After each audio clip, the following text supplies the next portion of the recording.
आगामी 23 और 24 फरवरी को देश भर में तमाम ट्रेड यूनियनों के द्वारा श्रम कानूनों में बदलाव के खिलाफ हड़ताल का आह्वान किया गया।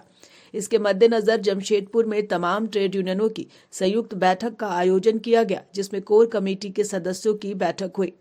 बैठक में तमाम सदस्यों में बंदी को लेकर चर्चा की गई। उन्होंने कहा कि देश के प्रधानमंत्री देश को बेचने पर आमादा हैं। जिन कानूनों को लड़ाई लड़कर मजदूरों ने हासिल किया, उनमें बदलाव कर मजदूरों को नर्क में ढकेलने का काम किया जा रहा है। ऐसे में तमाम ट्रेड यूनियनों के द्वारा यह हड़ताल आहूत की गई है, जिसमें देश भर के करोड़ों मजदूर शामिल होंगे। उन्होंने कहा कि किसी भी अवस्था में मजदूरों का शोषण बर्दाश्त नहीं किया जाएगा। इसमें एटक, इंटक, AICCTU के लोग उपस्थित है आज, और कोर कमेटी की बैठक चल रही है।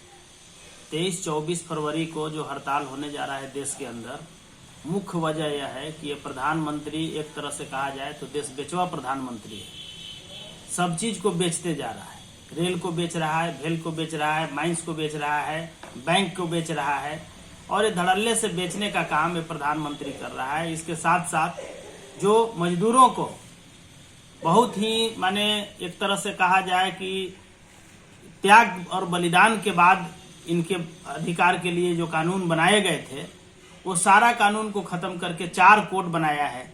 उस 4 कोड में मालिकों को इतनी स्वतंत्रता दी गई है कि वो जब चाहे जब मजदूर को निकाल करके बाहर कर सकता है, जिसका नतीजा आप लोग देखे होंगे कि कल ही टाटा स्टील के अंदर 350 मजदूरों को कैंटीन से बाहर कर दिया गया।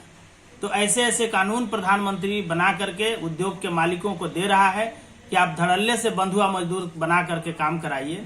तो हम लोग महंगाई के खिलाफ, बेरोजगारी के खिलाफ, निजीकरण के खिलाफ, इन तमाम चीजों के खिलाफ को लेकर के 23-24 को हम लोग सड़क पर उतरेंगे और देश के मजदूर को आह्वान करेंगे कि ऐसे प्रधानमंत्री को आने वाले समय में गद्दी से उखाड़ के फेंकने की जरूरत है। न्यूज विंग के लिए जमशेदपुर से गंगाधर पांडे की report.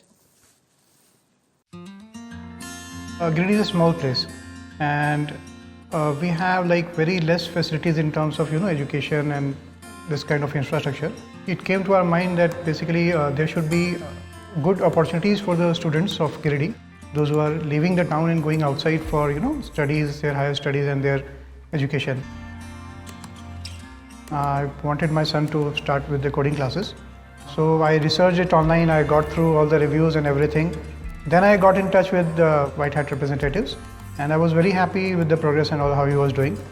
So then I thought that why not to implement it in our school so that all the students are able to learn this thing. I started coding because we can make our thoughts real. We can interact with the computer. White Hat Junior is helping me to create a web browser. And I think on this part, White Hat is actually leading on this coding platform. It is definitely a very good platform and one should implement in every school.